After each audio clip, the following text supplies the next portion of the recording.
Hello and welcome to unique creators. So international relations की जो PT 365 है ये इसका पार्ट नंबर 2 होगा।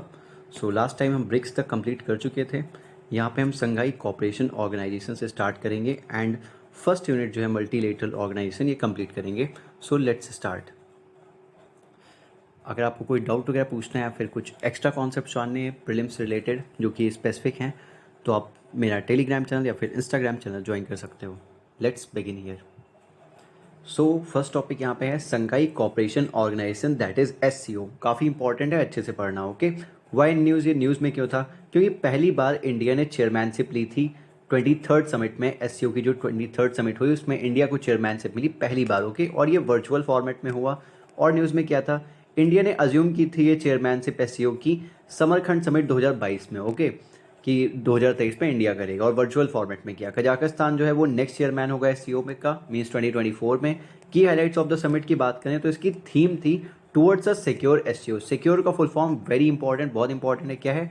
Security, economic development, connectivity, unity, respect for sovereignty and territorial integrity and environmental protection. जो secure का acronym है ये कॉइन किया गया था by prime minister of India at 2018 SCO summit. Okay, then New Delhi declaration यहाँ पे आया जो कि साइन किया गया टू काउंटर जो एक्टिविटीज़ हैं related to terrorist, okay, separatist and extremist groups, जो कि प्रिवेंट करता है कि रिलीजियस इंटॉलरेंस स्प्रेड ना हो, एग्रेसिव नेशनलिज्म ना हो, एथनिक एंड रेशियल डिस्क्रिमिनेशन ना हो एंड जीनोफोबिया एट्सेट्रा। इंडिया ने स्टैब्लिश किए हैं 5 new pillars of cooperation SCO के अंडर। कौन से हैं ये? स्टार्टअप्स एंड इनोवेशन है, ट्रेडिशनल मेडिसिन है important, youth empowerment, digital inclusion, shared Buddhist heritage very important. Okay, याद रखो ये सब। ईरान ने ज्वाइन किया न्यू परमानेंट मेंबर की तरह SCO को, जो कि 9th मेंबर है इसका। इससे पहले 8 थे। काशी या वाराणसी जो है, ओके, इसे डिक्लेयर किया गया first tourism and cultural capital of Shanghai cooperation organisation. Again very important. अगर हम शंघाई कोऑपरेशन ऑर्गेनाइजेशन की बात करें तो ये फाउंड हुआ था शंघाई समिट में 2001 में by Russia, China, Kyrgyz republic means Kyrgyzstan, okay, Kazakhstan, Tajikistan, Uzbekistan as a permanent inter governmental organisation. Very important कि एक परमानेंट इंटर गवर्नमेंटल ऑर्गेनाइजेशन है। हेडक्वार्टर इसका बीजिंग चाइना में है। मेजर गोल्स एंड ऑब्जेक्टिव्स क्या हैं इसके? ये एड्रेस करता है जो भी सिक्योरिटी रिलेटेड कंसर्न्स होते हैं, रिजॉल्व करता है बॉर्डर इश्यूज को, military cooperation and intelligence sharing होती है यहाँ पे, काउंटर करते हैं टेररिज्म को। ओके, कॉपरेशन होता है यहाँ पे एजुकेशन, एनर्जी, ट्रांसपोर्टेशन एट्सेट्रा में। मेंबर्स की बात करें तो Iran, India, China, Russia, Pakistan, Kazakhstan, Kyrgyzstan, Tajikistan and Uzbekistan. अगर आपको अच्छे से जानना है, इसकी ट्रिक जाननी है तो प्लीज़ थोड़ा इंटरेस्ट लो और कमेंट सेक्शन में पोस्ट करना कि क्या हो सकती है इसकी, तो मैं बता दूंगा। ओके, जो भी ट्रिक है याद करने की। यहाँ पे है संघाई कोऑपरेशन ऑर्गेनाइजेशन के मेंबर्स हैं, ऑब्जर्वर्स हैं, डायलॉग पार्टनर्स हैं, ये यहाँ पे दिए हुए हैं सारे। ओके, सो आप देख सकते हो। देन 3 ऑब्जर्वर स्टेट्स हैं, ये भी याद करने जरूरी हैं, Belarus, Mongolia and Afghanistan. And 6 dialogue partners हैं, आर्मेनिया, तुर्की इसका नाम कर दिया गया अभी। Okay, Azerbaijan, Nepal, Sri Lanka and Cambodia. India and Pakistan को एडमिट किया गया था, इंक्लूड किया गया था SCO में एक फुल मेंबर की तरह अस्ताना समिट 2017 में। देन स्ट्रक्चर की बात करें, जो council of head of states है वो इसकी अपेक्स डिसीजन मेकिंग बॉडी है। सेकेंड हाईएस्ट काउंसिल इसकी council of heads of government है। देन 2 परमानेंट बॉडीज हैं इसके अंडर, एक सेक्रेटेरिएट है जो कि बीजिंग चाइना में है एंड दूसरा ताशकेंट में है, RATS that is regional anti terrorist structure. Okay, then RATS का काम क्या है? ये काफ़ी इंपॉर्टेंट है। ये फैसिलिटेट करता है कोऑर्डिनेशन एंड इंटरेक्शन को SCO के मेंबर स्टेट्स के बिटवीन, जिससे कि वो फाइट कर सकें against terrorism, extremism and separatism.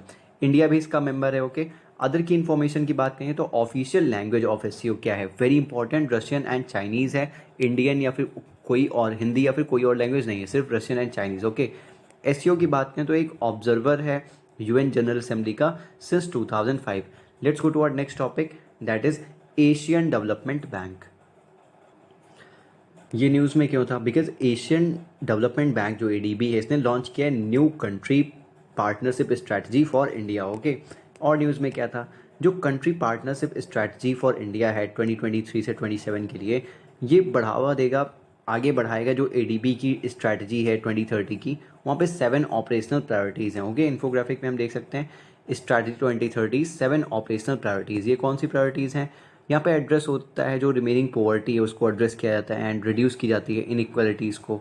Okay. Accelerate करते हैं progress in gender equality, then tackle करते हैं क्लाइमेट चेंज को, बिल्ड करते हैं क्लाइमेट को and disaster resilience, and enhance करते हैं जो इन्वायरमेंटल सस्टेनेबिलिटी है, सिटीज़ को और ज़्यादा लिवेबल बनाते हैं, प्रमोट करते हैं रूरल डेवलपमेंट को एंड फूड सिक्योरिटी को, स्ट्रेंथन करते हैं जो गवर्नेंस एंड इंस्टीट्यूशनल कैपेसिटी है कंट्रीज़ की, ओके। फोस्टर करते हैं रीजनल कोऑपरेशन को एंड इंटीग्रेशन को। देन यहाँ पे देखते हैं CPS इंडिया जो है ये फोकस करता है मेनली 3 पिलर्स पे, ओके। एक्सलेरेट करना चाहता है स्ट्रक्चरल ट्रांसफॉर्मेशन को एंड जॉब क्रिएशन को, प्रमोट करना चाहता है क्लाइमेट रेजिलिएंट ग्रोथ को, एंड डीपेन करना चाहता है सोशल एंड इकोनॉमिक इंक्लूसिवनेस को।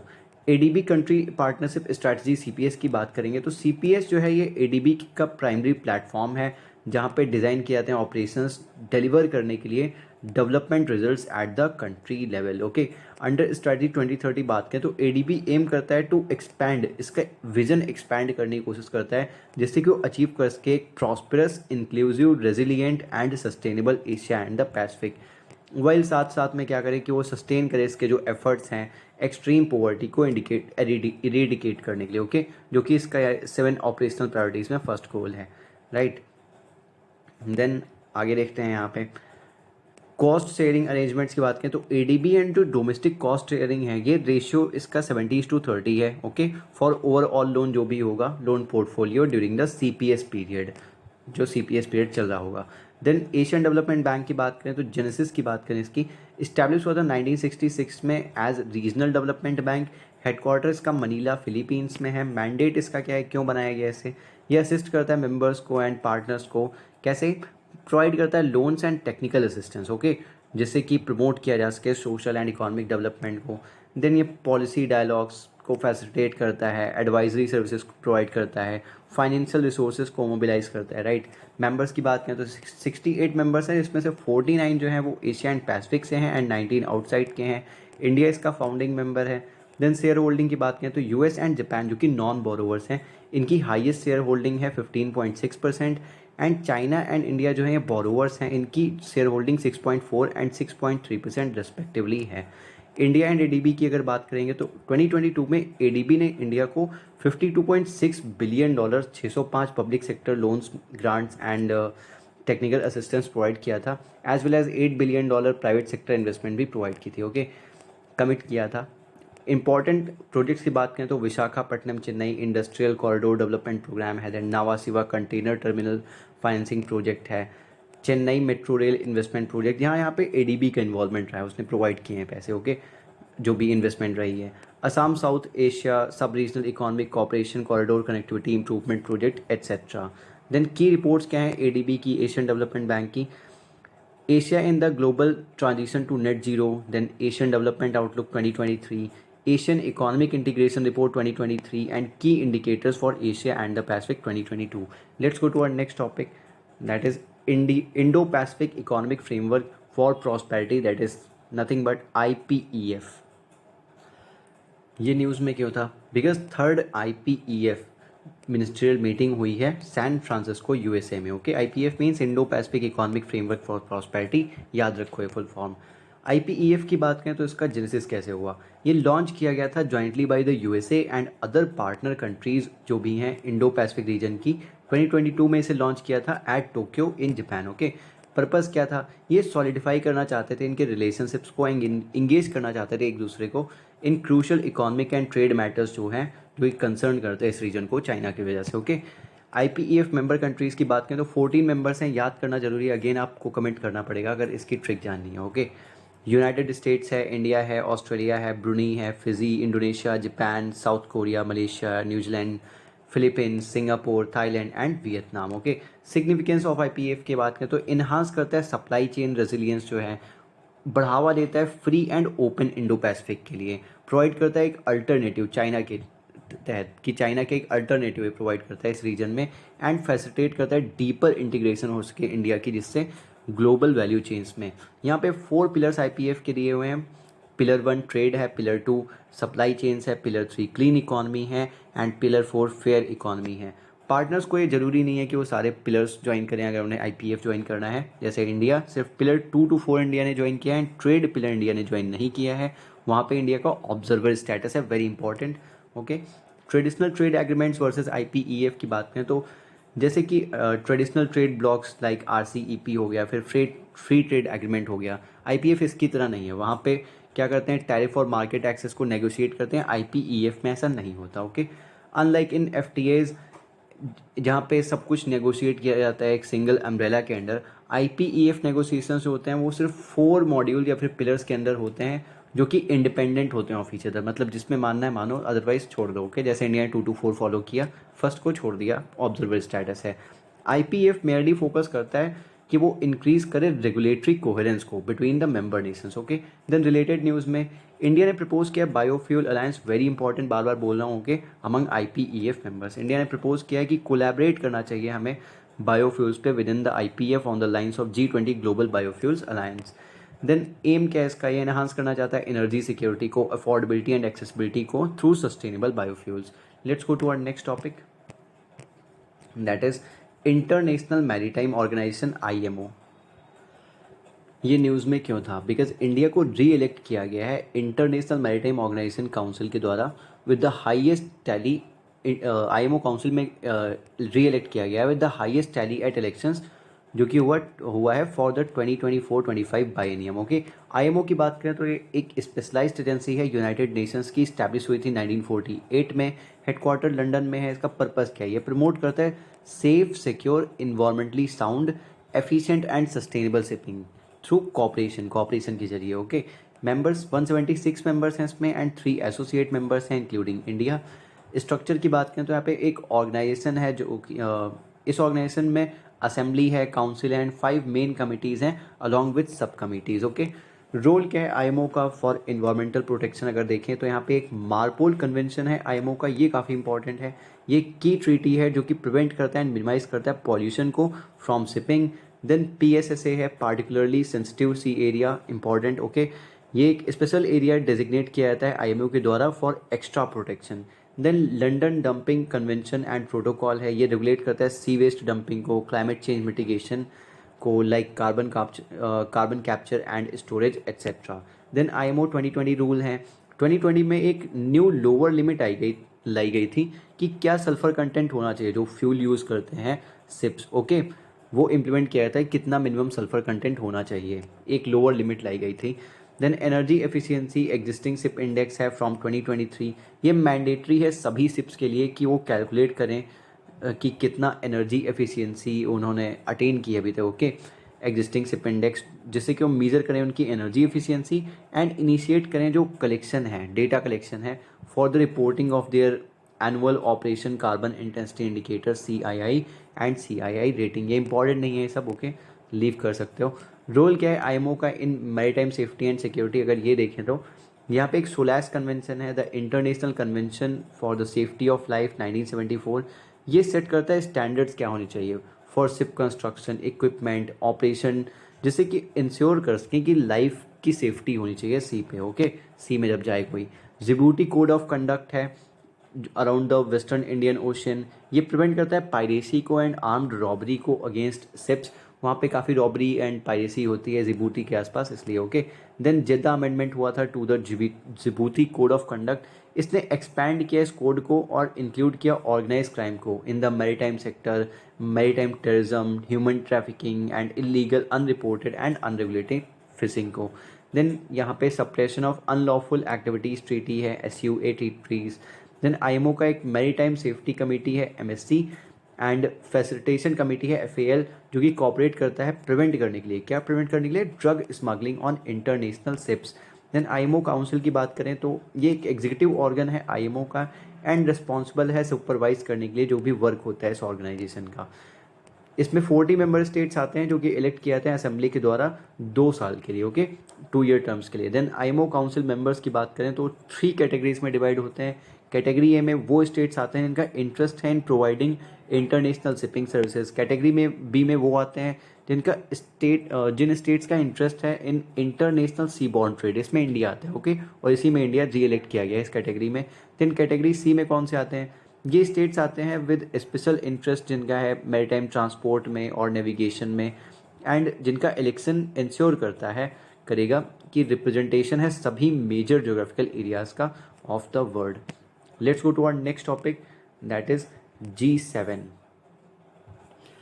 ये न्यूज़ में क्यों था? बिकॉज 49 समिट हुई G7 की, जो कि रिसेंटली हिरोशिमा जापान में हुई थी, जहाँ पे India along with countries like Australia, Brazil etcetera invited थे। ओके, G7 की बात करें तो जेनेसिस, ये G7 जो है ओरिजिनली ये G8 था, ओरिजिनेट हुआ था 1973 में एंड सेटअप हुआ था 1975 में। ये एक इनफॉर्मल फोरम है लीडिंग इंडस्ट्रियलाइज नेशंस का, जो कि डोमिनेट करता है ग्लोबल ट्रेड को एंड इंटरनेशनल फाइनेंशियल सिस्टम को। ओके, स्विफ्ट सिस्टम से बाहर किया था रसिया को, अगर आपको याद हो। ओके, पर्पस क्या है? ये एनुअली मिलते हैं to discuss issues such as global economic governance, international security and energy policy. Besides इसके अलावा ये अदर इश्यूज पर भी बात करते हैं, जो कि प्रिवेलिंग सिचुएशन, जो कि करंट टॉपिक्स होते हैं। ओके, देन मेंबर्स की बात करें, ये भी इंपॉर्टेंट है याद करना, आप कमेंट सेक्शन में पूछ सकते हो इसकी trick. Okay, Canada, Japan, UK, US, France, Germany, Italy. Other key information की बात करें तो G7 का कोई परमानेंट सेक्रेटेरिएट नहीं है या फिर ऑफिस नहीं है लाइक G20। ओके, देन रसिया ने ज्वाइन किया था G7 को 1998 में और ये G8 बन गया था, बट रसिया ने जब क्रीमिया को टेक ओवर किया तो उसे बाहर कर दिया गया था 2014 में। ओके, EU कोई मेंबर नहीं है G7 का, बट इसकी एनुअल समिट को हमेशा अटेंड करता है। ओके, देन यहाँ पे G7 की बात करें तो ये रिप्रेजेंट करता है 25% of global carbon dioxide emissions को, 46% ऑफ ग्लोबल जीडीपी को and 1/10 of the world's population. Achievements क्या है G7 की? इसने क्रूशियल रोल प्ले किया था in setting up of global fund to fight malaria and AIDS in 2002। 2015 में मेंबर्स जो थे उन्होंने लॉन्च किया था एक ग्लोबल अपोलो प्रोग्राम, जिससे कि वो टैकल कर किया उन्होंने क्लाइमेट चेंज को through clean energy research and development. G7 finance ministers ने एग्री किया था कि एक ग्लोबल मिनिमम टैक्स होना चाहिए of at least 15% on multinational companies, काफ़ी इंपॉर्टेंट है। ओके, देन PGII जो है partnership for global infrastructure and investment, ये है कि मीट करना चाहते थे लोग इंफ्रास्ट्रक्चर नीड्स को, किसकी? लो एंड मिडिल इनकम कंट्रीज़ की। देन यहाँ पे राइज है रिलेटेड न्यूज़ में, very important, partnership for resilient and inclusive supply chain enhancement. Rise एक इनिशिएटिव है वर्ल्ड बैंक का एंड G7 का under Japan presidency, important. Rise जो है ये एक $40 मिलियन पार्टनरशिप प्रोजेक्ट है, जो कि डाइवर्सिफाई करता है सप्लाई चेन्स को for clean energy products. Then aim क्या है इसका? ये सपोर्ट करता है low and middle income countries को कि वो बिगर रोल प्ले करें in the midstream and downstream in supply chains of clean energy products. Midstream means है mineral processing and refining and downstream means component manufacturing and assembly. Let's go to our next topic, that is Gulf Cooperation Council GCC। ये news में क्यों था? Because जो parliamentary standing committee on external affairs है उसने recommend किया legal assistance Indian nationals को जो कि बंदी थे गल्फ कॉपरेशन काउंसिल की कंट्रीज़ में। ओके, ये न्यूज़ में काफ़ी रहा था, अच्छे से देखना। GCC के बारे में बात करें तो इसका जेनेसिस इस्टेब्लिश हुआ था रियाद सऊदी अरेबिया में 1981 में। रियाद सऊदी अरेबिया में इसका हेडक्वार्टर है। GCC जो है एक पॉलिटिकल एंड इकोनॉमिक अलायंस है गल्फ रीजन में जो कंट्रीज़ हैं उनका। ओके, 6 कंट्रीज़ के अंडर आती हैं, Saudi Arabia, UAE, Qatar, Kuwait, Oman and Bahrain. आप टेलीग्राम ग्रुप में ना ज्वाइन कर लो, वहाँ पे सारे के सारे मैं दे दूंगा इसके कि क्या ट्रिक्स हैं, कैसे याद करना है इन सभी को। ओके, यहाँ पे आप देख सकते हो ये गल्फ कॉपरेशन काउंसिल की कंट्रीज़ हैं। Then other key information, Iraq and Iran जो है ये मेंबर्स नहीं हैं GCC के। ऑफिशियल लैंग्वेज की अरेबिक है। इंडिया एंड GCC की बात करें तो GCC करेंटली इंडिया का लार्जेस्ट ट्रेडिंग पार्टनर ब्लॉक है। रिसेंटली GCC ने प्रपोज किया था कि वो फ्री ट्रेड एग्रीमेंट टॉक्स को स्टार्ट करेगा with India. Then India's legal assistance abroad की बात करें तो इंडिया का जो मिशन है वो प्रोवाइड करता है, इंडियन मिशन जो है प्रोवाइड करते हैं initial legal assistance in the form of financial assistance हो गया, इंटरप्रेटर फैसिलिटीज़ हो गई एक्सेट्रा। किसको प्रोवाइड करता है? डिस्ट्रेस्ड इंडियंस को, जिनके जो अनेबल हैं कि अफोर्ड कर सकें लीगल हेल्प उनके खुद के द्वारा। ओके, पैसे नहीं इतने या फिर कुछ भी दिक्कत है। इंडियन मिशन जो होता है वो खुद से कोर्ट केसेस नहीं लड़ते, ये याद रखो। यहाँ पे जो एक्सपेंडिचर होता है ऑन लॉयर्स फीस वो पे किया जाता है यहाँ पे from Indian community welfare fund, that is ICWF, very important. ICWF का यूज़ किया जाता है, क्यों यूज़ किया जाता है? इन फॉलोइंग चीज़ों के लिए, लीगल असिस्टेंस प्रोवाइड करने में, बोर्डिंग एंड लॉजिंग असिस्टेंस के लिए, इमरजेंसी मेडिकल केयर के लिए, एयर पासेस के लिए to stranded Indians and transportation of mortal remains जो है इंडियन नेशनल्स के। लीगल या फिर फाइनेंशियल असिस्टेंस दिया जाता है यहाँ पे इंडियन वुमेंस को जो कि डिजर्ट की गई हैं बाई ओवरसीज इंडियंस और foreign nationals etcetera. Then PIO जो है person of Indian origin and OCI जो है overseas citizen of India card holders, ये एलिजिबल नहीं होते इंडिविजुअल फाइनेंशियल असिस्टेंस के लिए फ्रॉम ICWF। ये काफ़ी इंपॉर्टेंट है। Let's go to our next topic, that is defence and security related organizations, and यहाँ पे फर्स्ट हमारा है North Atlantic treaty organization, that is NATO. ये न्यूज़ में क्यों था? बिकॉज फिनलैंड एंड स्वीडन, काफ़ी न्यूज़ में रहा था कि रिसेंटली इन्होंने नेटो को ज्वाइन किया and 31st and 32nd members respectively बन गए। ओके, न्यूज़ में और क्या था? जो मेंबर होता है as a member of this alliance, Finland part है नेटो की कलेक्टिव डिफेंस का एंड कवर किया जाता है बाई सिक्योरिटी गारंटीज यहाँ पे होती हैं जो कि enshrined in article 5 of the North Atlantic treaty. Collective defence का मतलब होता है कि अगर किसी भी एक अलाई पे अटैक होगा तो कंसीडर किया जाएगा कि सभी पे अटैक हुआ है। ओके, एंड आर्टिकल 5 आज तक सिर्फ एक बार इन्वोक किया गया है, जब in response to the 9/11 attacks जो हुए थे, terrorist attacks in the United States. NATO की बात करें तो इसका इस्टेब्लिशमेंट हुआ था 1949 में by the Washington treaty. Very important, headquarter Brussels Belgium में है। पर्पस क्या है? ये इस्टेब्लिश करता है एक मिलिट्री अलायंस को against the then USSR in the European reason.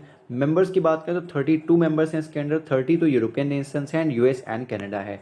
EU members जो कि पार्ट नहीं है नेटो का, वो काफ़ी इंपॉर्टेंट है यहाँ पे। ऑस्ट्रिया है ये, Austria, Cyprus, Ireland and Malta, ये ईयू मेंबर्स पार्ट नहीं है नेटो का। Very very important. Okay, then other key information में देखें तो ये ड्राइव करता है इसकी authority from article 51 of the UN charter. Major non NATO ally status एक MNNA स्टेटस दिया जाता है। ये डिजिग्नेशन दिया जाता है अंडर यूएस लॉ, जो कि प्रोवाइड करता है फॉरेन पार्टनर्स को सर्टेन बेनिफिट्स होते हैं यहाँ पे in the areas of defence, trade and security cooperation. Okay, ये यहाँ पे कोई सिक्योरिटी कमिटमेंट्स नहीं देता MNNA स्टेटस के अंडर। ओके, किसी भी डेजिग्नेटेड कंट्री को। एंड यूएस ने 30 अदर कंट्रीज को यहाँ पे डेजिग्नेट किया है status, including Japan, South Korea, Israel etcetera, and MNNA etcetera as MNNA। India MNNA status के अंडर नहीं आता है। ओके, वेरी इंपॉर्टेंट, ध्यान रखो।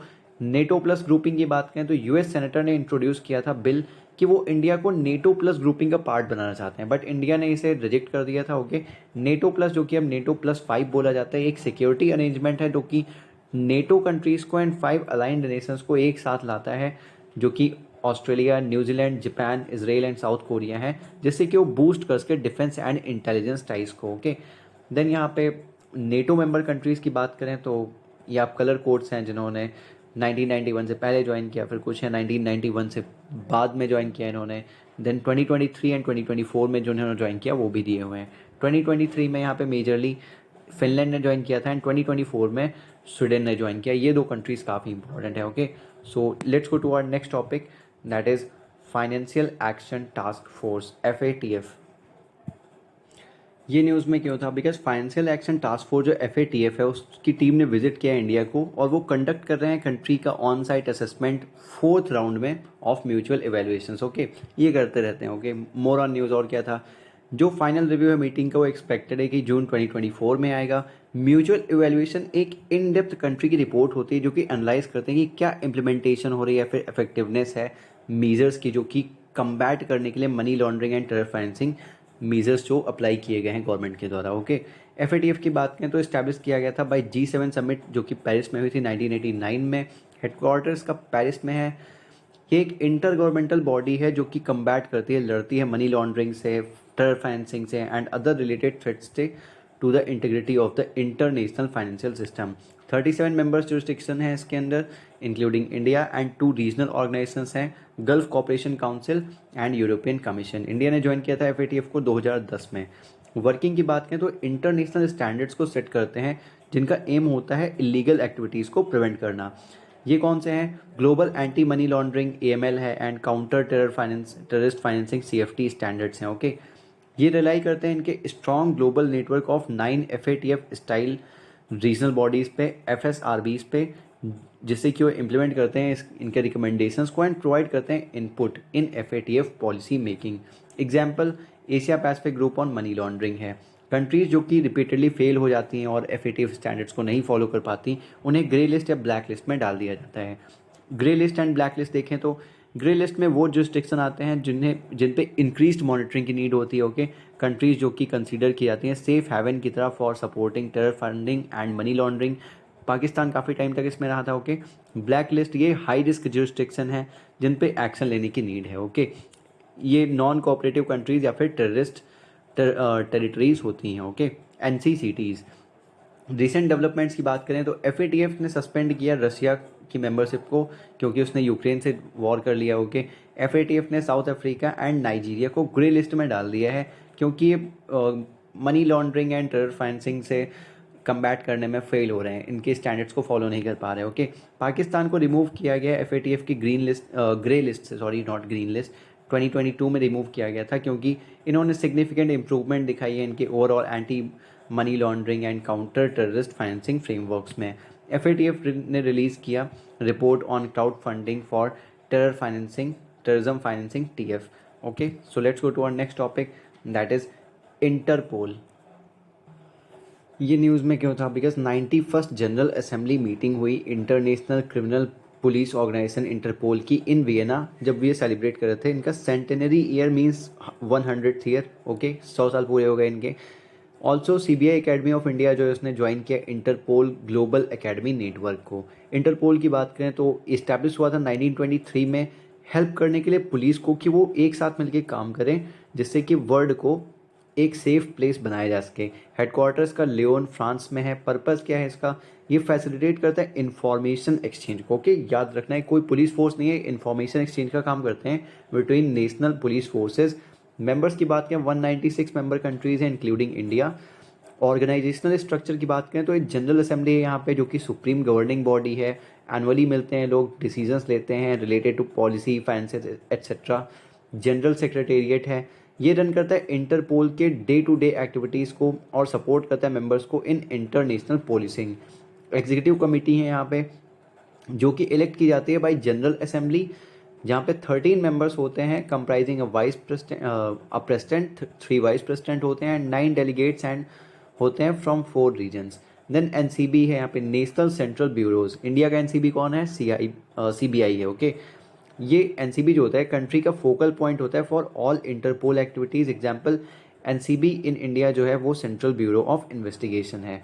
अदर की इन्फॉर्मेशन की बात करें तो एकमात्र ऑर्गेनाइजेशन है जिसका मैंडेट एंड टेक्निकल इंफ्रास्ट्रक्चर है कि वो शेयर करते हैं पुलिस इन्फॉर्मेशन को, शेयर करते हैं। कोई पुलिस बॉडी नहीं है, याद रखो, पुलिस नहीं है। ओके, पुलिस इन्फॉर्मेशन को ग्लोबली शेयर करते हैं। इंटरपोल कोई पुलिस फोर्स नहीं है, वेरी इंपॉर्टेंट। एंड इसके पास कोई पावर नहीं होती कि किसी को अरेस्ट करे या इन्वेस्टिगेट करे या प्रोसिक्यूट करे क्राइम्स को। ओके, मेजर इनिशिएटिव्स की बात करें तो इंटरनेशनल रेडियो नेटवर्क है, जो कि 1935 में लॉन्च हुआ था। ये प्रोवाइड करता था independent telecommunication system solely for the use of criminal police, सिर्फ क्रिमिनल पुलिस के यूज़ के लिए, क्रिमिनल पुलिस अथॉरिटीज़ के यूज़ के लिए at national level. I core programme ये हार्नेस करता है न्यू टेक्नोलॉजी को, जिससे कि टर्न किया जा सके बिग डेटा को into actionable intelligence at the front line. Then 7 global policing goals हैं, ये फॉर्म करते हैं बेसिस, जिससे कि एडवोकेसी हो सके बिफोर नेशनल गवर्नमेंट्स। ये गोल्स अलाइन है with United Nations 2030 agenda for sustainable development. ये सब इतना फोकस करने की नीड नहीं है, बस आईकोर प्रोग्राम याद रखो कि ये इंटरपोल से रिलेटेड है। ओके, रिपोर्ट्स कौन सी रिलीज हुई करता है ये? इंटरपोल की जो ग्लोबल क्राइम ट्रेंड्स रिपोर्ट है वो इंटरपोल रिलीज करता है, वेरी इंपॉर्टेंट। रिलेटेड न्यूज़ में मैकोलिन कन्वेंशन है, जो 12th मीटिंग है of Interpol's match fixing task force IMFTF। इसने ग्लोबल एफर्ट्स को हार्मोनाइज करने की बात की, जिससे कि कंपटीशन मैनिपुलेशन जो है उसे रोका जा सके, इस्टेब्लिश कर सके एक नेशनल प्लेटफॉर्म को, जो कि आउटलाइन किया गया था बाय मैकोलिन कन्वेंशन।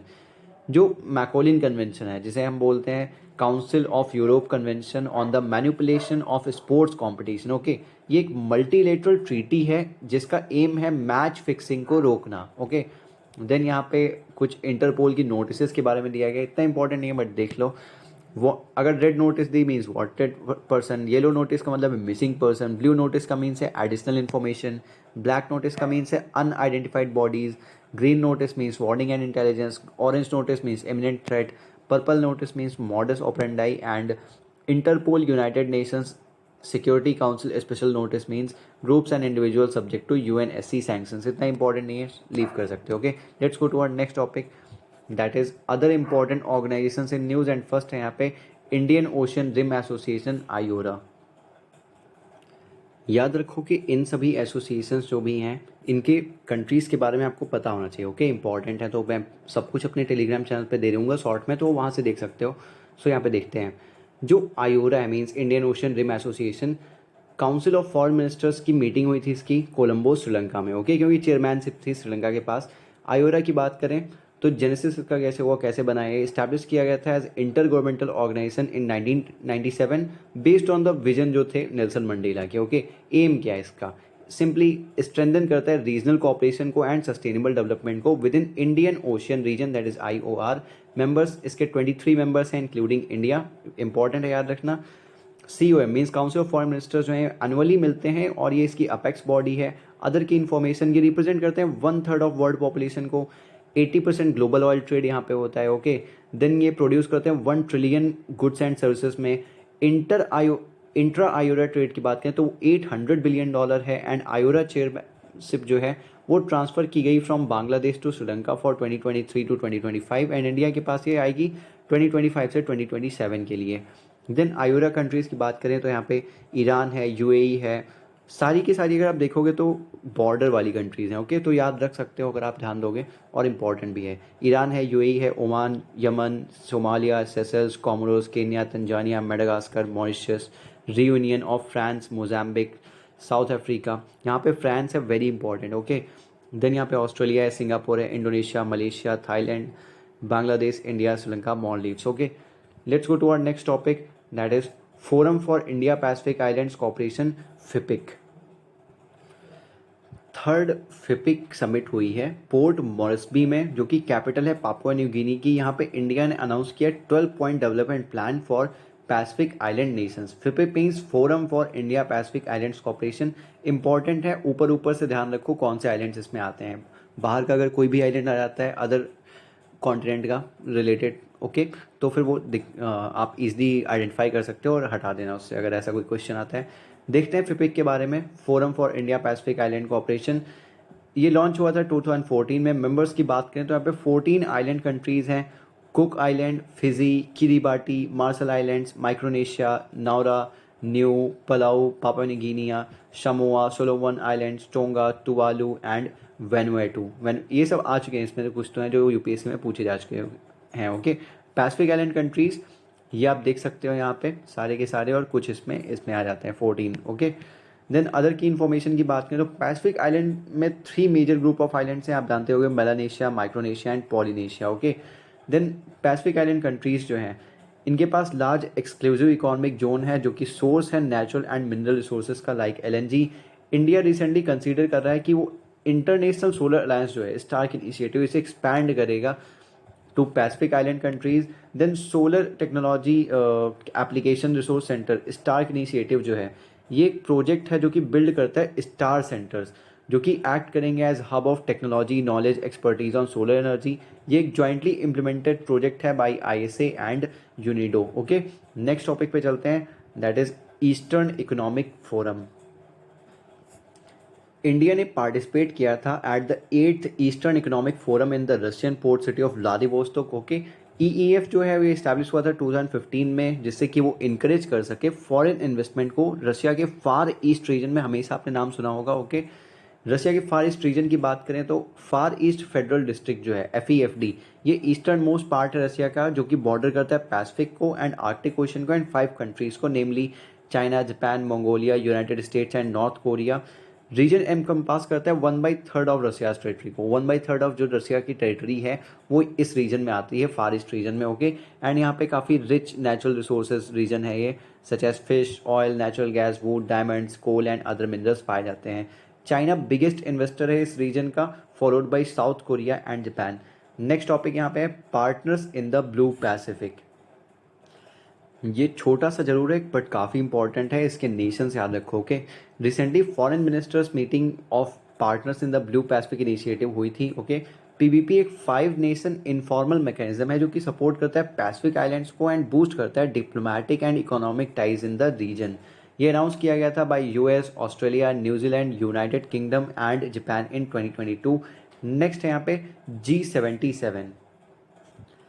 यहाँ पे क्या हुआ है कि इंडिया ने रीट्रेट किया, दोहराया इसकी कमिटमेंट्स को जो कि ग्लोबल साउथ के लिए हैं eight G77 plus China summit जो हुई क्यूबा में। Okay, G77 means group of 77 जो है, इसे हम G77 प्लस चाइना भी बोलते हैं बिकॉज चाइना काफ़ी क्लोजली इनके साथ वर्क करता है बट खुद को इसका मेंबर नहीं मानता है G77 का। ओके, G77 की बात करें तो इस्टेब्लिश हुआ था 1964 में by 77 developing countries of course. Developed countries नहीं, ओके। एम क्या है इसका, ये प्रोवाइड करता है मीन्स कंट्रीज़ के लिए, साउथ की कंट्रीज़ के लिए, जिससे कि वो आर्टिकुलेट कर सकें एंड प्रमोट कर सकें उनके कलेक्टिव इकोनॉमिक इंटरेस्ट को एंड एनहांस कर सकें उनकी जॉइंट नेगोशिएटिंग कैपेसिटी को within the United Nations system. ये प्रमोट करता है south south cooperation for development. 134 members इसके अंडर हैं including India. Other key information, ये एक लार्जेस्ट इंटर गवर्नमेंटल ऑर्गेनाइजेशन है डेवलपिंग कंट्रीज़ की इन द यूनाइटेड नेशंस। नेक्स्ट है यहाँ पे G24। G24 की बात करें तो एक ग्रुप है डेवलपिंग नेशंस का जो जिसने बैक किया है जो रिकमेंडेशंस हैं इंडिपेंडेंट एक्सपर्ट ग्रुप की on reform of multilateral development banks. G24 की बात करें तो इस्टेब्लिश हुआ था 1971 में by the group of 77 G77 as one of its chapters, okay, and formally इसे क्रिएट किया गया 1972 में। इसके बारे में बात करें तो एक इंटर गवर्नमेंटल ग्रुप है 24 का on international monetary affairs and development, that is G24। ये कोऑर्डिनेट करता है जो पोजीशन है डेवलपिंग कंट्रीज़ की, okay, on monetary and development issues in the deliberation जो भी उन्होंने दिए हैं, डिसीजन जो भी लिए हैं of the Bretton Woods institution. इतना इंपॉर्टेंट नहीं है, सब छोड़ सकते हो, ओके। मेंबर्स की बात करें तो 28 मेंबर्स हैं इंक्लूडिंग इंडिया प्लस चाइना जो कि इसका एक स्पेशल इन्विटी है। सेक्रेटेरिएट वॉशिंगटन DC इसका सेक्रेटेरिएट है in the IMF headquarters. Then यहाँ पे I2U2, ये इंपॉर्टेंट है। इंडिया, इसराइल एंड UAE ने यहाँ पे अंडर I2U2 ग्रुप अनाउंस किया है कि वो एक न्यू जॉइंट स्पेस वेंचर की तरफ एम कर रहे हैं at creating a unique space based tool for policy makers, institutions and entrepreneurs, okay. Then I2U2 initiative की बात करें, ग्रुपिंग जो है I2U2 ये India, Israel, UAE and USA की ग्रुपिंग है, ओके। फर्स्ट टाइम मेंशन इसका 2021 में हुआ था following the Abraham Accords between Israel and UAE। ये डील करता है with issues concerning maritime security, infrastructure and transport in region. Objective क्या है इसका, ये इस्टेब्लिश किया गया था एक इंटरनेशनल फोरम की तरह जहाँ पर डिस्कस करना था कॉमन एरियाज जो है म्यूचुअल इंटरेस्ट के इनके बीच, ओके, स्ट्रेंथन करना था इकोनॉमिक पार्टनरशिप को in trade and investment. Next है यहाँ पे AUKUS, meaning Australia, United kingdom and United states. इनका एक ग्रुप है ये जिसने साइन किया एक एग्रीमेंट ज्वाइंटली ऑपरेट करने के लिए डार्क को, means deep space advance radar capability को। डार्क इन्हांस करेगा कलेक्टिव स्पेस डोमेन अवेयरनेस को, ओके। ऑकस के बारे में बात करें तो ये एक ट्राइलेटरल सिक्योरिटी पार्टनरशिप है, लॉन्च हुआ था 2021 में। इसका मेन एम क्या है, ये स्ट्रेंथन करना चाहता है जो एबिलिटी है ईच गवर्नमेंट की कि वो सपोर्ट कर सके सिक्योरिटी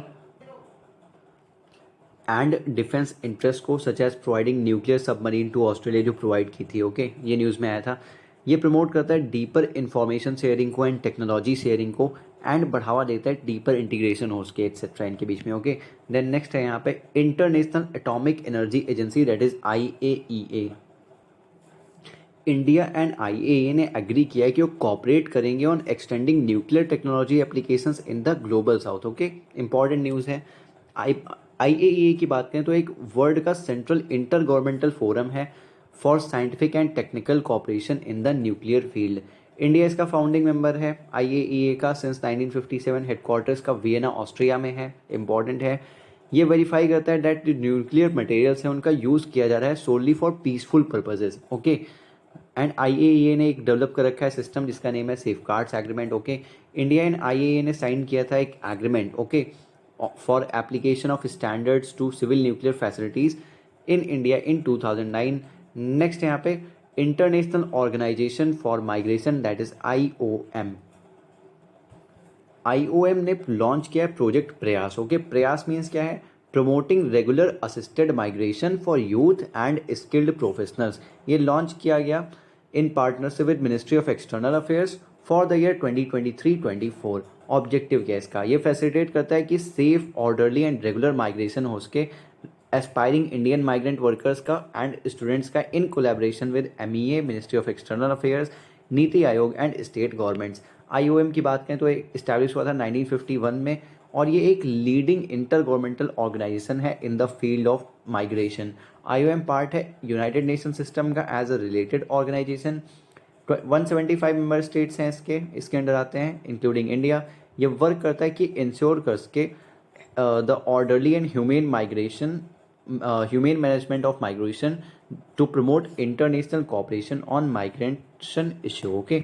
नेक्स्ट है यहाँ पे Organization of the Petroleum Exporting Countries, that is OPEC. Recently क्या हुआ है कि अंगोला ने खुद को बाहर ले लिया है ओपेक से, इसलिए काफ़ी इंपॉर्टेंट है। ओके, ओपेक की बात करें तो इसका हेडक्वार्टर वियना ऑस्ट्रिया में है। इसके बारे में बात करें तो ओपेक एक परमानेंट इंटर गवर्नमेंटल ऑर्गेनाइजेशन है जो कि कोऑर्डिनेट करता है एंड यूनिफाई करता है पेट्रोलियम पॉलिसीज़ को इसकी मेंबर कंट्रीज़ की। ओके, ऑब्जेक्टिव क्या है, ये कोऑर्डिनेट करता है एंड यूनिफाई करता है पेट्रोलियम पॉलिसीज़ जो हैं इसकी मेंबर कंट्रीज़ की, एंड सिक्योर करता है fair and stable prices petroleum producers के लिए, एंड इंश्योर करता है कि efficient economic and regular supply रहे पेट्रोलियम कंज्यूमिंग नेशंस के लिए। ओके, देन मेंबर्स इसके 12 मेंबर्स हैं, Saudi Arabia, UAE, Iran, Iraq, Kuwait, Algeria, Equatorial Guinea, Gabon, Libya, Nigeria, Republic of Congo and Venezuela. याद रख पाओ तो फिर अच्छी बात है। Okay, other key information, OPEC use करता है ब्रेंट क्रूड का as a benchmark for quality. Recently OPEC and OPEC plus जो हैं ये एक डील पे पहुंचे कि वो रिड्यूस करेंगे जो भी ओवरऑल प्रोडक्शन टारगेट्स हैं। ओपेक प्लस क्रिएट हुआ था 2016 में, जो कि बोलते हैं 22 ऑयल प्रोड्यूसिंग कंट्रीज़ के ग्रुप को। ओके, ओपेक प्लस मेंबर्स इसमें कौन से हैं, सारे ओपेक मेंबर्स हैं and 10 other oil producing countries हैं जैसे कि Russia, Azerbaijan, Bahrain, Brunei, Kazakhstan, Malaysia, Mexico, Oman, south Sudan and Sudan. Next topic है यहाँ पे इंटरनेशनल ट्रांसपोर्ट फोरम। ये बहुत ज़्यादा इंपॉर्टेंट मुझे नहीं लगता। ओके, इंटरनेशनल ट्रांसपोर्ट फोरम ने रिलीज़ किया है यहाँ पे transport outlook 2023 report at Leipzig transport summit. ये रिपोर्ट एग्जामाइन करती है जो भी इम्पैक्ट है डिफरेंट पॉलिसी मेजर्स का global transport demand and carbon dioxide emissions to 2050। Okay, important नहीं है इतना ये।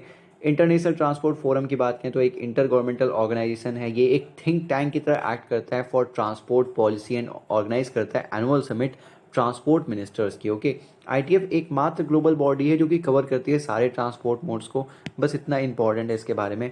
ये एक politically autonomous and administratively integrated है with the OECD means Organisation for Economic Cooperation and Development. Okay, ये मेंबर्स की बात करें तो 66 मेंबर कंट्रीज इसके अंडर आती हैं इंक्लूडिंग इंडिया। नेक्स्ट है यहाँ पे International Organization of Legal Metrology, that is OILM certificate. India एक OIML सर्टिफिकेट इशूइंग अथॉरिटी बन गया, इसकी वजह से न्यूज़ में आया। OIML सर्टिफिकेट सिस्टम जो है एक सिस्टम है जहाँ पे इश्यू किया जाता है, रजिस्टर किया जाता है एंड यूज़ किया जाता है OIML सर्टिफिकेट्स का, एंड उनके एसोसिएटेड टेस्ट एंड रिपोर्ट्स होते हैं for measuring instruments. Okay, example thermometers हैं, क्लिनिकल थर्मोमीटर्स हैं एट्सेट्रा, आप लोग लैब में यूज़ करते होगे सब। Okay, significance increase in exports, in significance क्या है यहाँ पे, एक्सपोर्ट्स में इंक्रीज हो सकता है इसकी वजह से जो सर्टिफिकेट मिला है इंडिया को। यहाँ पे फॉरेन एक्सचेंज अर्निंग्स हो सकती हैं एंड एम्प्लॉयमेंट जनरेशन हो सकता है। OIML को इस्टेब्लिश किया था 1955 में एंड इसका हेडक्वार्टर पेरिस में है। ये डेवलप करता है model regulation standards and related documents को for use by legal metrology authorities and industry. India इसका मेंबर 1956 में बन गया था। नेक्स्ट यहाँ पे पेरिस क्लब, ये इंपॉर्टेंट है। श्रीलंका जो है वो एक एग्रीमेंट में पहुंचा with India and Paris Club on debt treatment, जो फाइनेंशियल क्राइसिस में पहुंच गया था उसकी वजह से। ओके, सो पेरिस क्लब की बात करें तो इसकी ओरिजिन 1956 में हुई थी। ओके, जब अर्जेंटीना ने एग्री किया था कि वो पब्लिक क्रेडिटर्स की जो भी डिमांड्स हैं पब्लिक क्रेडिटर्स को मीट करेगा इन पेरिस। ये एक कहानी आप सुन सकते हो अच्छे से।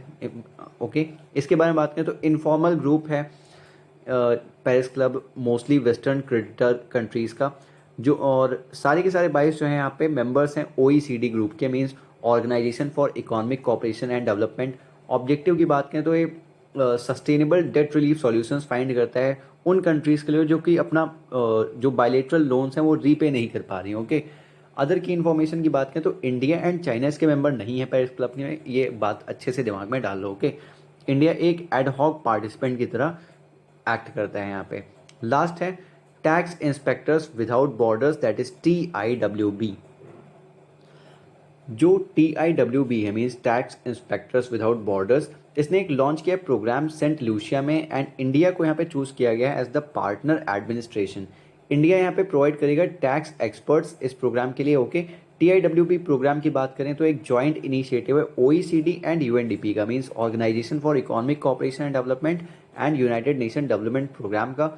ये फैसिलिटेट करेगा ट्रांसफ़र करने में टैक्स ऑडिट नॉलेज को एंड स्किल्स को to developing country tax administration, जो डेवलपिंग कंट्रीज़ का टैक्स एडमिनिस्ट्रेशन है उसको। ओके, यूजिंग अ प्रैक्टिकल जो कि लर्निंग बाय डूइंग अप्रोच है। तो यहाँ पे इंडिया जो है वो पार्टनर एडमिनिस्ट्रेशन की तरह चूज़ किया गया है एंड टैक्स एक्सपर्ट्स प्रोवाइड करेगा। सो इसी के साथ ही ये लेक्चर मैं यहाँ पे एंड करता हूँ। नेक्स्ट लेक्चर में हम बहुत ही इंपॉर्टेंट होगा, जो कि वहाँ पे हम प्लेसेस इन न्यूज़ के बारे में देखेंगे। So thanks for watching this video, like share and subscribe in the case you liked it.